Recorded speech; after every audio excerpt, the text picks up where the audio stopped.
fog. I'm glad you made it. And those who drove out here in the fog and didn't make it, well, I wish them well. They would use good judgment and turned around perhaps. Yes. So I needed to change my topic for this morning because I was going to give this talk during the Bodhisattva retreat yesterday, and our schedule changed around. And then I realized that many people may be here who were not in the retreat, so I wanted to make it more accessible for people. So my topic today is on the Four Great Vows. So yesterday in the Bodhisattva retreat, we recited 58 vows of the Bodhisattva. So there's a quiz later on that. What's number 33? Yes. This is very difficult. The first 10 vows, called major vows, certainly the Bodhisattva will remember those 10 vows. The first five are very similar to the five precepts that we take of undertaking the training rule to not do harm or kill, not to steal, not to do sexual misconduct, not to say falsehoods, and not to intoxicate the mind. So those are primary vows that people take. The Bodhisattva takes many more vows, but there's so many. We can say that there's another set of teachings called the Four Great Vows. So the Four Great Vows are much easier for people to understand. As I was thinking and contemplating the repentance vows, I was thinking to myself, oh, I need to repent sometimes for my Dharma talks because I can get a little bit too complicated.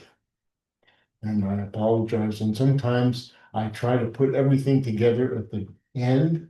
So we call this in teaching, we call this burying the lead. So today I'm not going to do that. I'm going to try to present the main points first, and then I'll go into some detail. And for those of you who are able to follow the detail, okay. I will also defer to Kathy, and who scared me yesterday. She gave me a different version of the Four Great Vows, and then I got terrified because I had put together all my slides, and I had to do some research, thanks to you. And I went a little bit deeper, and the version that you gave me is actually from the Fulbright Dictionary, and it has a commentary in it by their main teacher. And that's why it's a little bit different. Yeah.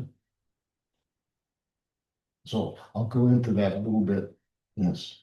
So the four great vows. All right, let's look at them together. So these four great vows are countless, are sentient beings. I vow to liberate them.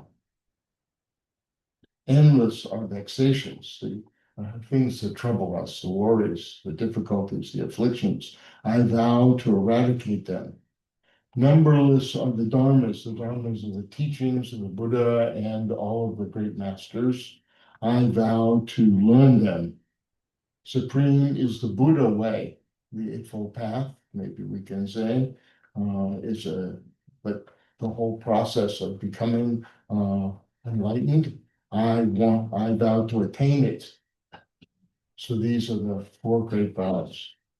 And there are several versions of this in the Chinese texts. And the original version, I had to really do some research, but the original version, not in the Lotus Sutra, but in a commentary by Master Ji, who was one of the great teachers of the Tiantai school. He was very interested in the Lotus Sutra, and in his text, he has the first statement of the Four Great Vows that I was able to find. And I'm going to talk about this a little bit more in detail. And again, the Four Great Vows of the Bodhisattva together here in the Chinese and the English.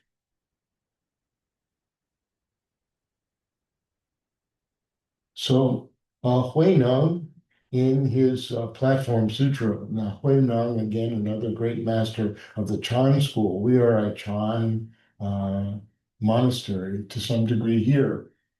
And this Tiantai and Chan, not too different from each other, but this was a few hundred years later that Master Huineng, who's the sixth lineage master of this school, really the last of the six great lineage masters of the early Tang Dynasty. He also had his statement of this, but he added a little bit of a twist to this because instead of just saying countless or sentient beings or endless are vexations, he put in within my mind countless or sentient beings. Within my mind, endless are the vexations. And then he said, changed it a little bit. He said, within my intrinsic nature, numberless are the dharmas, and within my intrinsic nature, supreme is the Buddha way. So his statement was a little bit different. We can see if we can understand that. I put the caddy, if you're looking it up, you can check me. So in the edition from Huineng, this one's own mind or one's own intrinsic nature, the one's own mind, we can say, points to the experiential field of our perceptions, of how it is that we perceive things. We perceive things through our eyes, ears, nose, tongue, body, and mind, how it is that we see things. And then one's own intrinsic nature, higher level understanding of the points to the empty nature beyond duality. This is one interpretation. Maybe later we will discuss to see if there's a deeper understanding we can come to this. So by alternating between these two Huineng mirrors the dynamic Huayan, this is another school thought, between phenomenon and principle, perhaps another way of looking at this. So in the first two vows, the own mind is added, and the last two, intrinsic nature.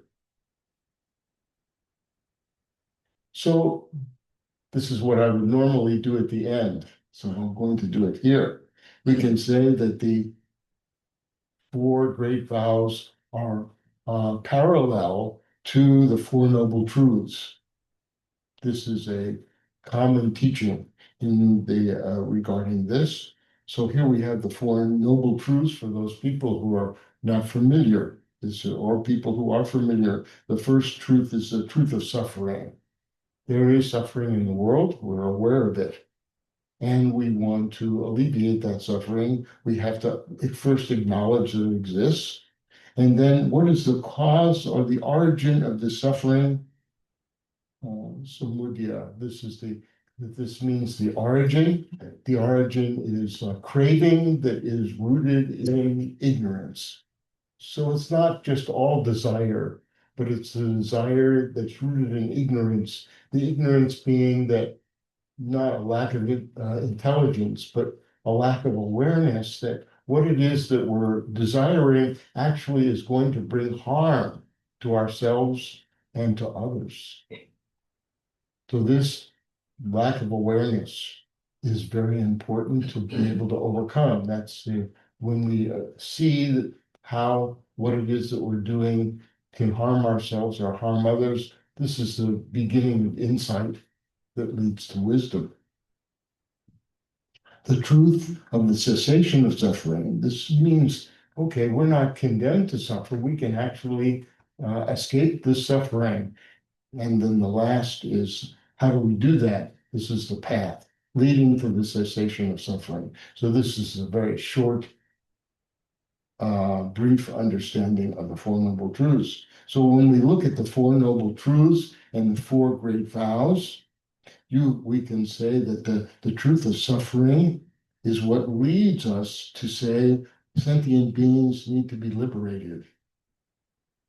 Understanding the truth of the cause of suffering, the craving that's rooted in ignorance, leads us to say, oh, these afflictions that we cause ourselves need to be eradicated.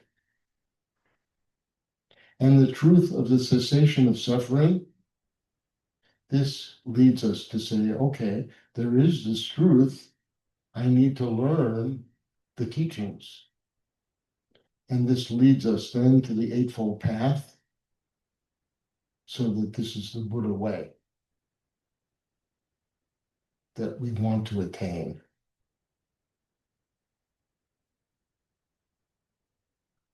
So that we can say that seeking the truth, seeing the truth of suffering gives us the vow of liberation. Knowing the cause of suffering gives us the vow to eliminate afflictions, and realizing cessation gives us the vow to learn the Dharma teachings, and practicing the Eightfold Path gives rise to the vow to realize Buddhahood for all beings.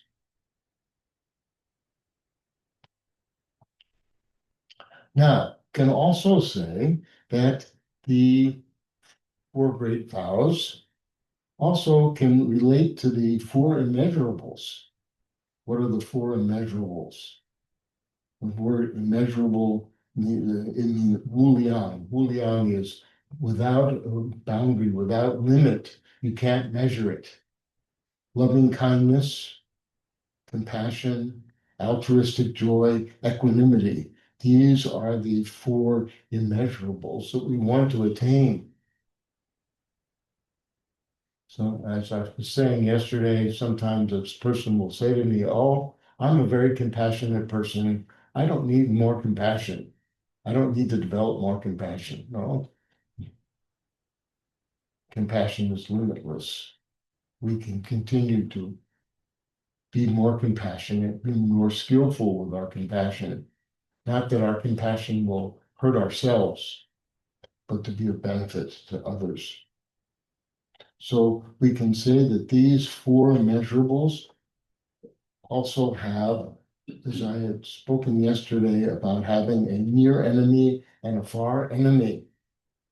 The near enemy of each is something that, well, first we can say that the far enemy is the opposite. It's easily seen. The near enemy is something that's disguised that looks like it's the real deal, but it's really fool's gold.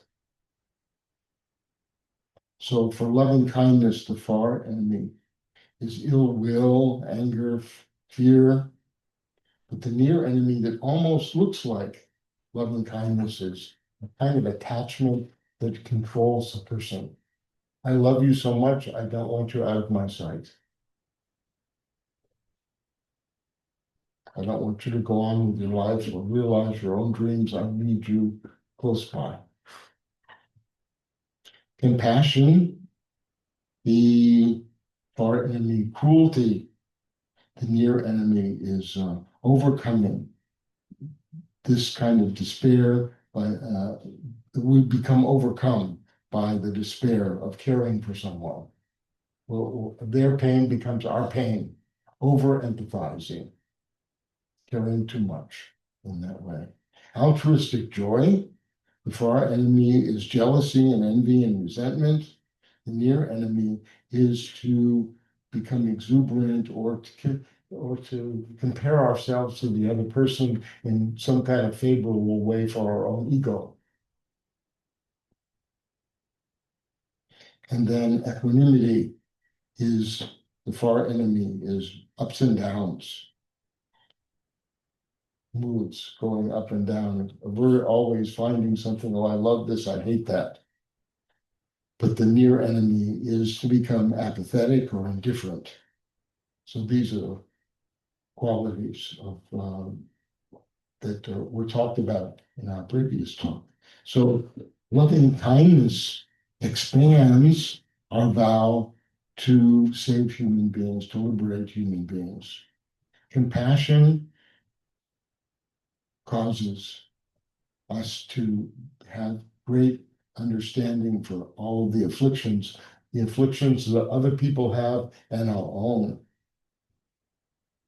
This altruistic joy celebrates the teachings of the Dharma. The Buddha was able to customize all of the teachings, no matter who he was talking to. He knew that that person had an affiliation or an affinity for certain interests and topics, way of understanding. So he taught in a customized way. That's why he gave 84,000 talks on the same subject.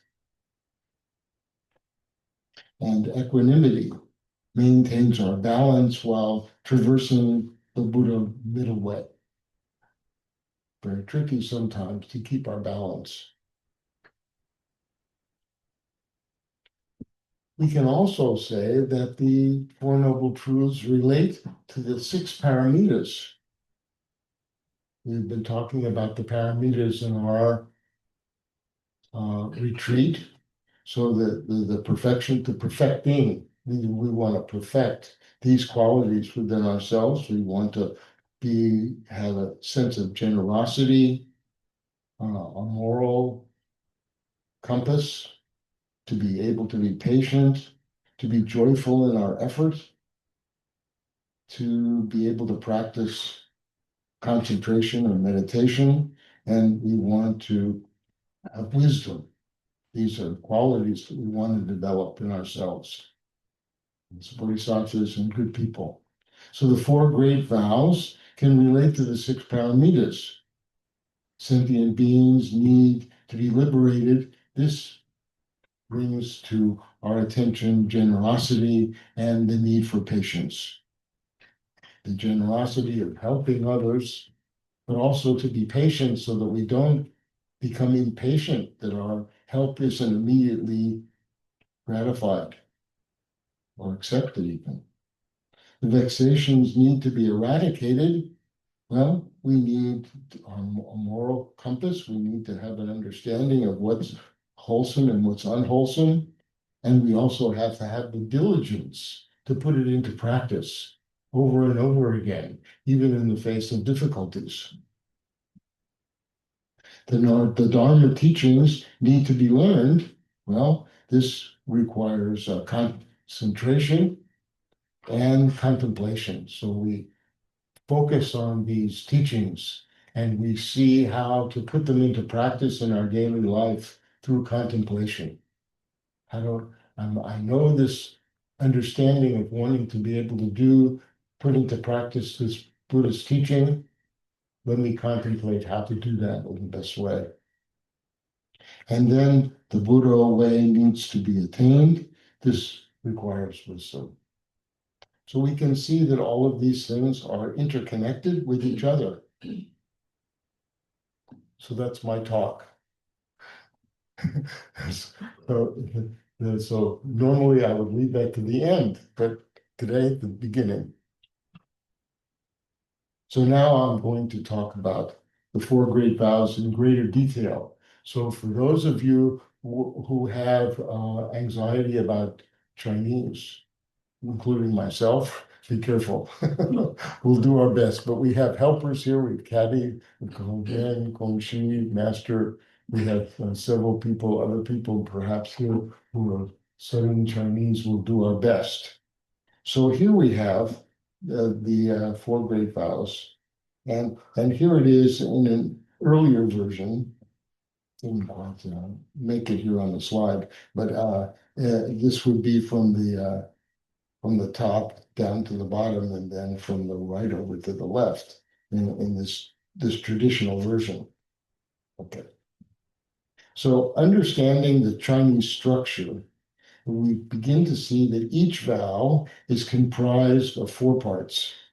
The subject that has two characters, a predicate adjective verb related to measuring, two characters, and this precedes the subject in the translation, so it's inverted.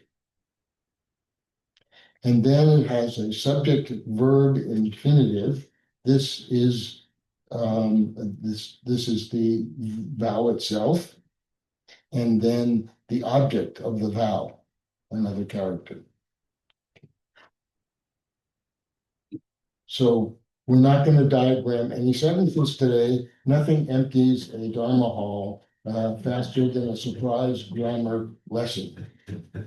All of our anxiety from sixth grade just emerged, especially in Chinese. But I'm going to teach you Chinese today, so you'll be fine. So the Four Great Vows, again, here they are, and I color-coded it a little bit for us so that we can see the four parts. So the first vow, okay, countless are sentient beings, I vow to liberate them. The first vow contains the term wu bian, meaning numberless or boundless. This term is slightly different than wu liang. Wu liang is the term that we use for immeasurable, for the four immeasurables: loving kindness, compassion, altruistic joy, equanimity. So we say, 自无量心, 被无量知, etc. This is the way that it's recited in Chinese. Loving kindness, immeasurable mind. So Wuliang means immeasurable, but here they don't use that term. They use the term Wubian. Refers to a quantitative boundlessness. It's used to say that certain things cannot be measured, such as loving kindness, compassion, merit, wisdom, and light emitted by the Buddha. Here, Wubian refers to something spatial. It's an expanding in all directions. Please, Caddy, if you have any corrections, speak up. So far, 2 thumbs. Okay. So the character at the end of each vow is also significant. The first vow, du, means to cross over to the other shore of liberation. There is an internal triple polysemy here. It's another term we'll have a quiz on. It means 3 levels of meaning, not related to how it sounds. Du, etymologically refers to units of measure. It's a hand, etymologically obtaining a number or measure of something bright under a shelter, so you can kind of see it, but you can't measure it. In Buddhism, the meaning is related to compassion to ferry sentient beings across the sea of birth and death to liberation. So there's a stream that we cross from one side, which is the side of suffering, samsara, to the other side, which is nirvana. Now, later in Mahayana, these 2 sides are considered to be interconnected with each other. Makes it easier to cross over. In the dynamic sense, du means to transcend ignorance into wisdom. So here we have this term, du, to liberate. We have the hand at the bottom, and we have obtaining a number bright under a shelter on the other side. I try my best to kind of show you what it looks like. So Chinese doesn't look so foreign. Yet this vow, can it be overwhelming? Can anyone really save all beings? Now, this is the part of the talk that is very deep. And so be careful, because if you don't have enough oxygen, you might run out here. So be careful. All right. So this question is addressed in the Diamond Sutra, chapter 3. Where the Buddha says, the Diamond Sutra is a training manual for the Chan school in the Tang Dynasty. So Buddha said to Subhuti, his disciple, The Bodhisattva and Mahasattvas should subdue their thoughts like this: all the different types of sentient beings. I save them by causing them to enter nirvana without remainder. And when these immeasurable, countless, infinite number of sentient beings have been liberated, in actuality, no sentient being has attained liberation. Why is this so? Subhuti, if a bodhisattva abides in the signs of self, person, sentient being, or lifespan, in other words, if they hold on to a self view, person view, living being view, or lifespan view, he or she is not a bodhisattva. So the teaching of the Diamond Sutra, the central portion of that, from here at the beginning, chapter 3, all the way to the end, chapter 32, is about how it is that we cannot grasp onto a self view, person view, living being view, or lifetime view. Because once we do that, then there's this false understanding of what self is and isn't. So this is a very deep topic. If I go into it for too long, we will miss breakfast tomorrow. And I don't understand it either, so we'll be fine. So here's a painting from one of the original copies of the Diamond Sutra, one of the oldest texts in the world.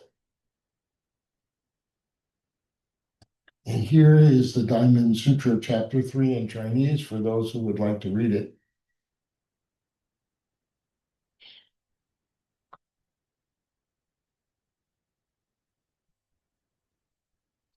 And here is a more artistic version that I found. And I kind of thought this was very beautiful. So the Bodhisattva does not attach to any kind of sense of self. So liberating is beyond the duality of the one who ferries and the one who is ferried across.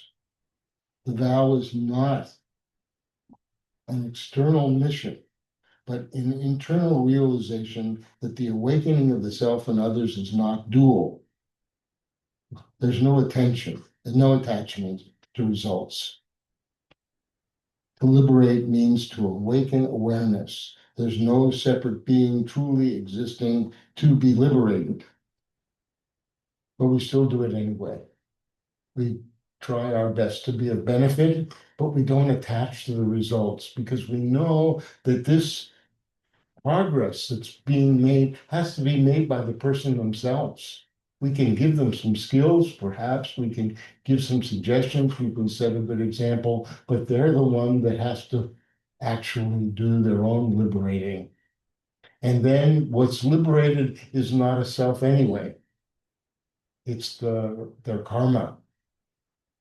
This is, again, part of the deep subject, the causes and conditions that they no longer are attached to.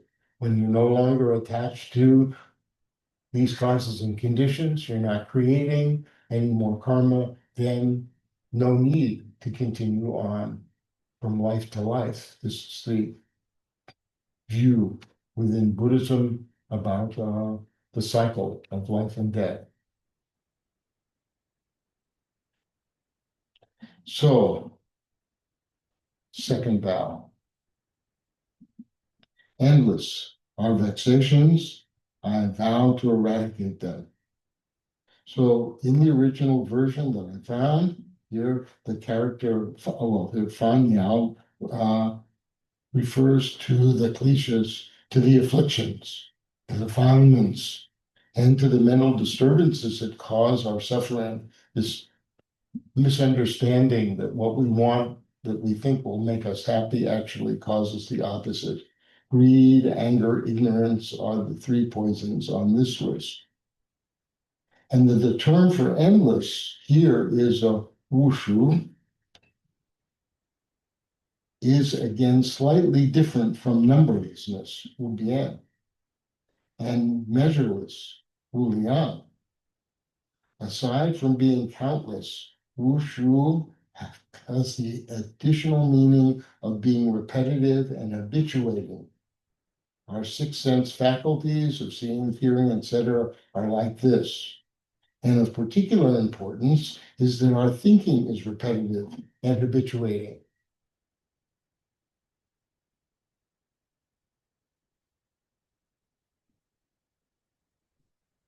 I was listening to Caddy lead the discussion this morning, reminded me of a story of meeting my grown son when I was traveling around teaching around the country. I was in Sacramento. He met me there, and it was a long flight, and I had a little jet lag. And I woke up in the morning, and my son, he was probably 30 something years old at the time, he's sitting on the floor meditating.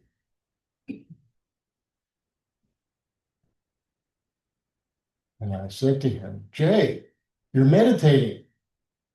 And he said, Pop, you're weird. I've told this story before. He said, in the morning when I brush my teeth, you don't say, Jay, you're brushing your teeth. Jay, you're washing your hair. Jay, you're putting on clean clothes. I do those things so I don't smell bad. He says, I don't want to have a smelly brain. He's one of my good teachers. Don't want to have a smelly brain, because the point of contact that we have between ourselves and the world is our mind and body.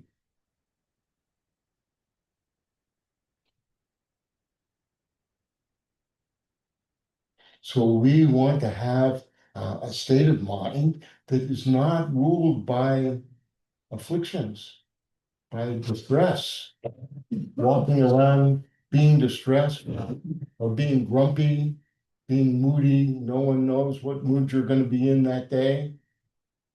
One day you're saying how wonderful everything is and how you're the greatest person in the world, and the next day you want to test nuclear weapons. You don't know what mood the person's going to be in.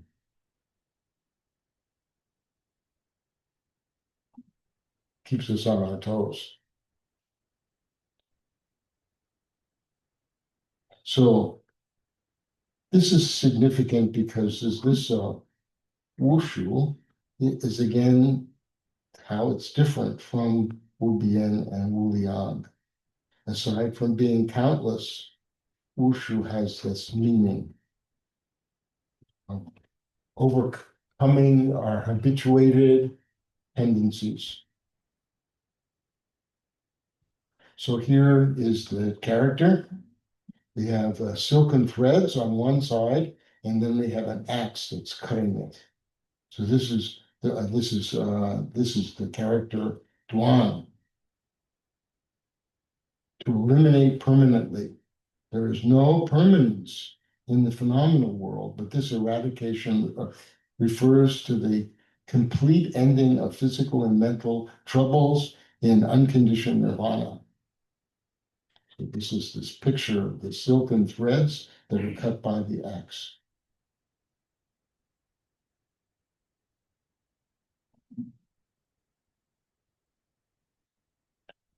So in the Samudra Agama, this is the Chinese version of the original suttas that actually got translated into Sanskrit and Prakrit and then were translated into Chinese. There's a teaching called Four Correct Eliminations. Also in Majjhika Agama 196, and it goes like this. There are these four parts. Elimination, elimination. This is the repeated elimination of unwholesome mental states. Restraint elimination, not allowing the arising of unwholesome mental states by guarding the senses. Eliminating in accord with protection, being on guard. Maintaining the wholesome mental states and not allowing the unwholesome states to arise. Cultivation elimination, cultivating the right path, and thus eliminating the habits of unwholesome. So this is very similar to what we find in the 37 prerequisites to enlightenment, a teaching called the Four Right Efforts. Actually, it's in many different places. First, we restrain our unwholesome impulse. So we say, oh no, I don't want to do that because that will bring harm. And then by restraining, eventually we can uproot it. And then we cultivate what is wholesome, and then we maintain what's wholesome. It's a little bit like gardening. At first, if you just cut the weed off at the soil level, it'll continue to grow back, but you keep cutting it off. Eventually you say, oh, I need to go to the root, pull it out by the roots. Then I can plant my wholesome, loving kindness, compassion seeds in my garden and watch them grow, but I have to maintain them. So this is a chart of the 37 prerequisites. This is something that Daddy and I put together years ago based on teaching from a Chinese master. Yes.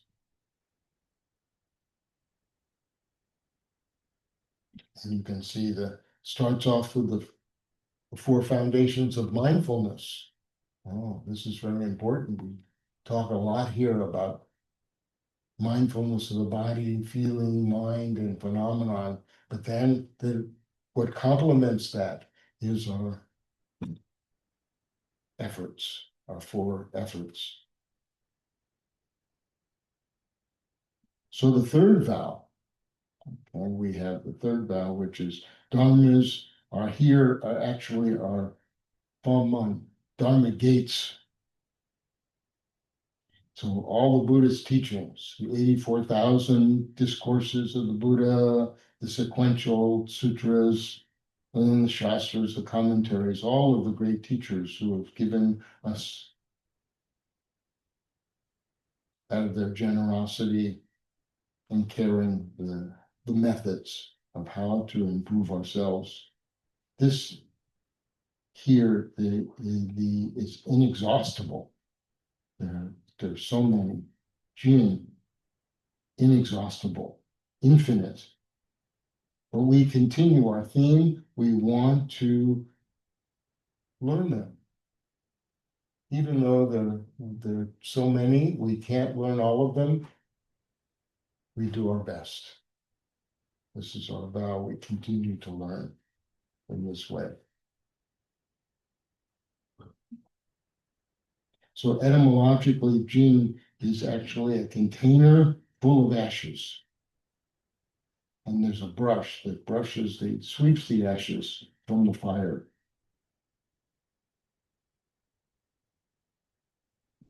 And to learn, this character, Shui, is means to study or learn, to train. It's a picture of hands reaching down into a building full of students. And you can see this character very similar to the character Shui, which means awakening enlightenment. Just the bottom part is different. Students are changed into observing. So to learn, here we have the building with the students on the one side, and then we have the hands reaching down from the top. So what is it that we're learning? We're learning the three learnings. What are the three learnings? The meditation stabilization. Well, the first one here is actually didn't get changed, but into the right. But this is the learning of morality, learning of the precepts, learning how to put into practice being a good, wholesome person. The second being the meditation training, stabilizing the mind. to transform our mind consciousness from the Yogacara point of view. And then the last is the prajna, the wisdom. We want to attain this wisdom. So these are the three categories, the three divisions of the Eightfold Path. So we start here with wisdom, right view and right intention, the moral path, right speech, right action, and right livelihood. And then the right concentration, this is right effort, right mindfulness, and right concentration. So this is the Eightfold Path that a person will practice. And this is what a person is trying to attain. And learn and then attain. So it's not just a mere cognitive study, but it's a practical cultivation, the training that shapes our mind.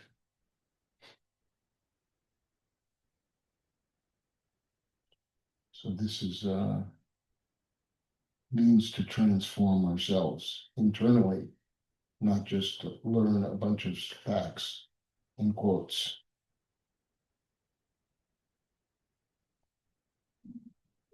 So this fourth vow is the Four. This is the Buddha way, translated this way, Buddhahood. And the characters whoosh, shan, a little different this time. The whoosh, shan means nothing is greater than, unsurpassed, nothing higher than. And the final character, chung, means to attain, accomplish, fulfill, and complete. The Four Great Vows embody this vast and boundless intent of the Bodhisattva and are not mere aspirations, but dynamic principles that express the infinite responsiveness of awakening the mind and penetrating into the experiential realm. So now you've learned Chinese. You can see that the inversion that happens at the beginning, countless are sentient beings, we vow to liberate them. Endless are the vexations, we vow to eradicate them. Measureless, numberless are the dharmas, I vow to learn them. And supreme is the Buddha way, I vow to attain it. Now you know Chinese. And later I will get critiqued by my teachers for some of the teachings.